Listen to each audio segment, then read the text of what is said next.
제일 황당한 거였어요. 일종의 특종일 수도 있는데 대법원 쪽에 저한테 직접은 안 오지만 이 소통들이 일부잖아요. 사람 사는 세상에 이게 없을 수 없거든요. 제가 들은 바로는 빨리 정리해 주자였다고. 빨리 기각해 주자. 깔끔하게. 그랬다고 해요. 그런데 어느 날 바뀌었대요. 갑자기 그 과정은 뭐 말하기 그렇고 갑자기 바뀌어서 저는 선고한다 그래서 아 고맙구나 이런 생각했다니까요. 아 빨리 해주는구나. 더 웃기는 거는 기각은 금방 할 수 있어요.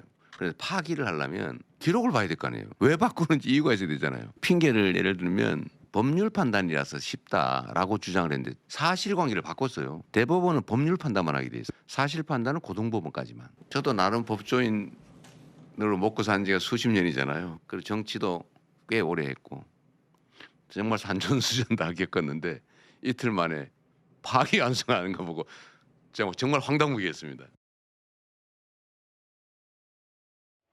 쭉 들어보셨죠? 대선을 코앞에 뒀던 두고 대법원이 유죄 취지 파기환송, 정치권에 미치는 파장이 꽤 충격적이었는데 선거 전날 오늘 아침에 핵심 내용은 이겁니다. 이재명 후보가 한 말을 한번 쭉 제가 다시 볼게요. 직접은 아니지만 소통이 오지 않나 대법원 쪽에서 제가 들은 바로는 빨리 기각해 주자, 정리해 주자, 깔끔하게 그랬다가 어느 날 갑자기 바뀌었다고 한다.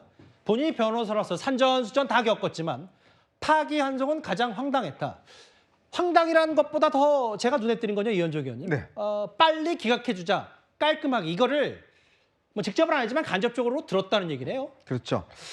참 이렇게 뭐 김어준 씨 유튜브 나가면 이렇게 다 설화를 빚는지 모르겠습니다. 얼마 전 유시민 씨도 그렇고요. 이제 오늘 이재명 후보가 이야기했던 것은 저는 꽤 심각한 이야기라고 보여집니다. 예. 본인 스스로도 이거는 특종이라고 이야기를 했어요. 우리가 기자들이 특종이라고 이야기할 때는 아직까지 세상에 알려져 있지 않는 이야기 이런 거를 이제 특종이라고 이야기를 했는데 본인 스스로 특종이라고 이야기하면서 이제 이야기를 쭉 풀어갔습니다. 제일 중요한 문제는 뭐냐면 대법원이 사실은 자신의 사건에 대해서 처음에는 그냥 바로 무죄로 상고 기각할 줄 알았는데 예. 근데 문제는 유죄 취지로 파기환송했다는 거 아니겠습니까? 그렇다면 물론 본인이 직접 들은 건 아니라고 그러지만 그러면 누군가한테 들었을 거 아닙니까? 그러면 대법원 내에서 과연 이 재판의 내용 결과에 대해서 누군가 이 민주당과 이재명 대표 후보 측근에게 이야기를 해줬다는 거 아니겠어요? 근데 이것이야말로 정말 저는 중대한 사법부의 어떤 이 신뢰를 깨는 문제라고 생각이 듭니다.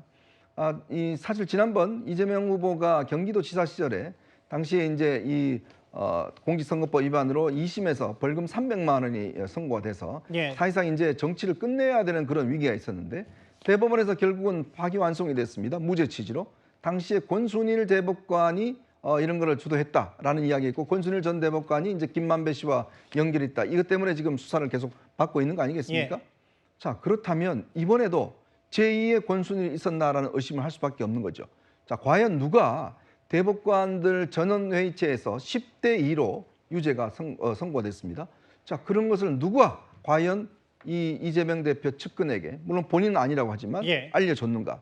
자, 그렇다면 이거는 저는 정말 이거는 특검을 해서라도 좀 살펴봐야 되는 문제 같아요. 왜? 아하, 특검. 이거는 사법부가 저는 중대한 위기라고 봅니다. 예. 왜?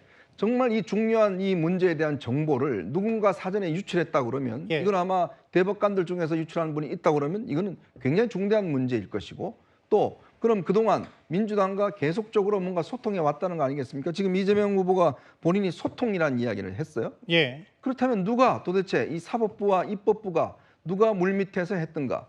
옛날에 김명수 대법원장이요. 임성근 부장판사 관련해서 그때 사표를 수리 안 하면서 아이 지금 자꾸 국회 쪽에서 뭐라고 그러네 라고 해서 그때 녹취가 아마 공개돼서 꽤 기억이 큰 납니다. 파문을 일으킨 적이 있습니다. 이거는 녹취 정도가 아니라 실질적으로 법원의 이 재판 내용에 대해서 선고 결과에 대해서 서로 소통했다고 그러면 이거는 사법부와 입법부의 권위를 굉장히 문제하는 저는 중대한 문제라고 봅니다. 본인도 믿고 있었고 이건 당연히 공직선거법 위반 아니고 무죄인데 뭔가 시간 빨리 잡고 조희대 대법원장이 바꾼 거 아니냐는 취지의 얘기를 건너 들었다는 전언을 오늘 이재명 후보가 얘기한 거예요. 윤기찬 부위원장님. 변호사시니까 실제로 재판에서 물론 심증과 전망, 관측은 할 수 있는데 약간의 흘러나온 것들이 실제로 이렇게 있을 수는 있는 겁니까? 있을 수 없어요. 그건 추측일 수가 있는데 저렇게 소통했다라고 표현할 수 있는 그런 정도의 정보 전달 루트는 사실상 없습니다. 예. 예를 들면 일반적인 사회의 파급 효과가 큰 부분들, 어떤 개인에 대한 것이 아니고 특정 사안, 예를 들면 뭐 간통죄의 뭐 위헌 여부, 유무죄 이런 것들 관련돼서는 사실은 이제 그런 여러 가지 입장에 대해서 언론이 취재를 하는 경우가 있죠. 그런데 저렇게 한 개인이 피선거권이 박탈되는지 여부와 관련된 이런 사안들에 대해서는 극도로 보안을 챙기는 것이고요. 특히나 예. 이렇게 유력한 지도자급 피고인의 경우에는 저것을 소통으로 알려준다는 것은 있을 수 없는 얘기고요. 예. 두 번째는 만약에 이재명 후보가 이전에 있었던 대법원 전압 사건 이게 7대 5였잖아요. 자, 이런 것들은 저런 추정이 가능할 수 있어요. 숫자상으로만 보면. 그런데 예. 이번에 10대 2였잖아요. 10대 2인데 이게 어떻게 극적으로 바뀌었을까요?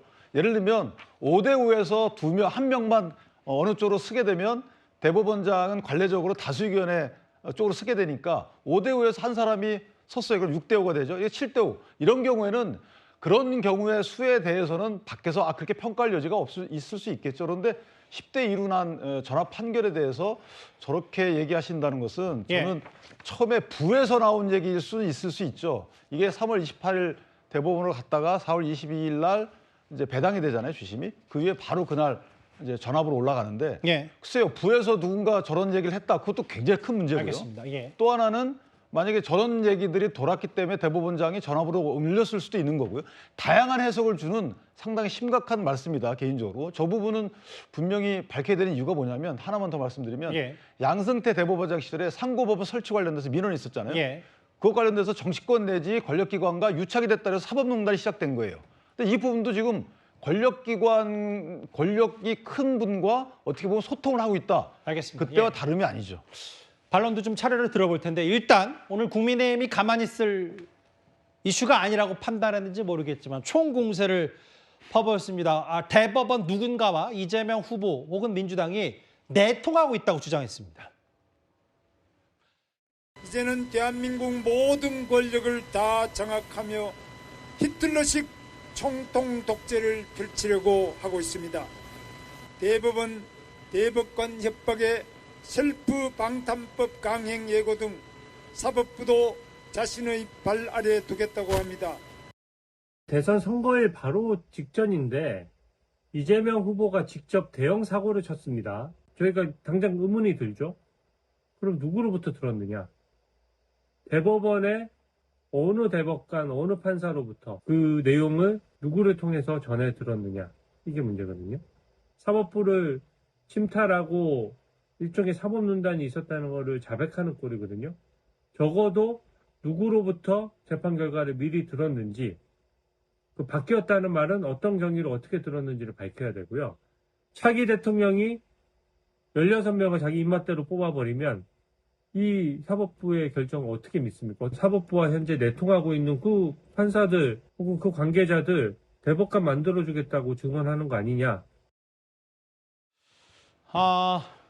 여기 보면 김문수 후보는 아예 대법원 내통자가 있다고 했고 국민의힘에서 얘기하는 게 과거에 뭐 대법원 증원 100명 늘리든 누구든 비법조인도 임명할 수 있다는 게 다 이런 것 때문 아니었냐. 한동훈 전 대표는 이른바 김어준 대법관법이 대법원 손박이 봐주기 위한 것 아니냐라고 오늘 저에게 비판을 했어요. 성춘 부장님. 예. 근데 저희가 사실 이재명 후보 대법원 최종 판단, 그러니까 파기환송 유죄 취지 나오기 전에 박지원 의원이 뭐라고 했었냐면 본인은 무죄 확실한다고 했었어요. 이런 것들과 혹시 이재명 후보가 간접적으로 들었던 것도 관련이 있다면 있는 겁니까? 글쎄요, 뭐 정치인들은 다양한 루트를 통해서 그 인맥을 쌓고 있고 거기에서 뭐 정보를 얻기 위해 노력들을 하죠. 그러니까 민주당만 그런 게 아니라 국민의힘 의원들도 뭔가 이 큰 판결이 나오기 전에는 항상 본인들이 들은 정보를 갖고 뭔가 이야기를 합니다. 당시 헌법재판소에서 이 탄핵 정국 때 윤상현 의원이 뭐 거의 뭐 속된 말로 돗자리를 깐 것처럼 이것저것 다 맞추면서 헌법재판관들과 내통하는 것 아니냐라는 의혹을 받았었죠. 그럼 윤상현 의원도 하나하나 다 밝혀야 됩니까? 그 당시에 제 기억에는 한덕수 권한대행의 탄핵소추안 결과에 대해서 정확히 표수까지 맞춰가면서 윤상현 의원이 이렇게 될 거라고 예측을 했던 게 그대로 결과로 고스란히 나타났습니다. 그런 것들은 윤상현 의원이 헌법재판관들과 내통했기 때문에 나온 정보입니까? 그 당시에는 그럼 주진우 의원 그거 밝히자고 하기 전에 뭐 특검을 하기 전에 그 윤상현 의원의 헌법재판소와의 내통 관계부터 밝혀야 되는 건 아닙니까? 그런 식으로 정치인들이 본인들이 갖고 있는 정보망을 통해서 밝힌 것들에 대해서 이건 내통하는 것 아니냐. 그리고 이재명 후보가 잠시만요. 말씀 죄송한데 당시 윤상현 의원이 탄핵 기각 각하될 거라고 대법원 아니죠 헌법재판소 누군가에 들었다고 구체적으로 얘기했습니까? 7대1이라고 이건 단 아니 예상 말고요. 예측은 누구나 할 수 있는데 예. 제 말은 이재명 후보는 직접적이 아니라도 어떻게 들었다라고 했는데 윤상현 의원이 과거에 윤 전 대통령 파면 안 된다고 헌법재판소 누군가 정통한 소리를 들었다. 이게 있는 건가요? 그 당시 윤상현 의원이 아마 다음 주쯤 나올 것이다라고 얘기했을 때 갑자기 그걸 어디 들은 것처럼 얘기했었죠. 날짜를 예측했을 때 제 말은 갑자기 들은 것처럼이라고 얘기한 것과 이재명 후보는 어쨌든 본인이 지금 대법원 제가- 측과 소통했다는 거와는 윤상현 의원은 절대 비교는 안 되기 때문에 질문 드리는 거예요. 그러니까 제가 워딩을 찾아봐야겠지만 윤상현 의원이 저희가 들은 정보라고 분명히 말을 했었습니다. 예. 들은 정보에 의하면 아마 모두가 예측하지 못하는 날짜에 이때 나올 거라고 예. 했었고 실제 그 날짜에 뭔가 발표한다고 나왔었고 실제 본인이 예상한 7대1이었던가요? 그 표대로 나왔습니다. 그러니까 지금 소통이라는 단어를 쓰지는 않았던 걸로 알고 있습니다. 근데 자기가 들은 정보라는 얘기를 했던 걸로 알겠습니다. 기억합니다. 예. 그런 걸로 봤을 때 뭐 그렇게 이거 뭐 직접 비교가 뭐 지금 이재명 후보도 직접 소통한 건 아니다. 아마 건너 몇 달이 건너든지 알 수는 없는 거죠. 예. 아마도 근데 이재명 후보의 방점은 뭐에 있냐면은 예. 사실 자기가 들었던 거는 대법원 안에서도 지금 뭔가 빠르게 진행하려고 한다라는 정보 정도는 셀 수가 있습니다. 예. 근데 빠르게 진행한다고 했을 때는 지금 이재명 후보가 설명한 대로 이건 기각이라면 빨리 될 수 있다. 그렇기 때문에 아마도 기각적으로 예측을 하는 것 같다. 이렇게 예상을 할 수 있는 거죠. 이걸 뒤집기 위해서 사실관계도 바꿨기 때문에 이틀 만에 이거를 바로 뒤집는 결과를 내놓을 수는 없기 때문에 대법원 내부에서도 아마도 지금 뭔가 빠르게 발표를 하려고 한다. 빠르게 결론 내려고 한다. 알겠습니다. 정도의 무슨 정보를 얻을 수 말씀이신지. 예. 있었겠죠. 그런 부분을 저는 지적하는 겁니다.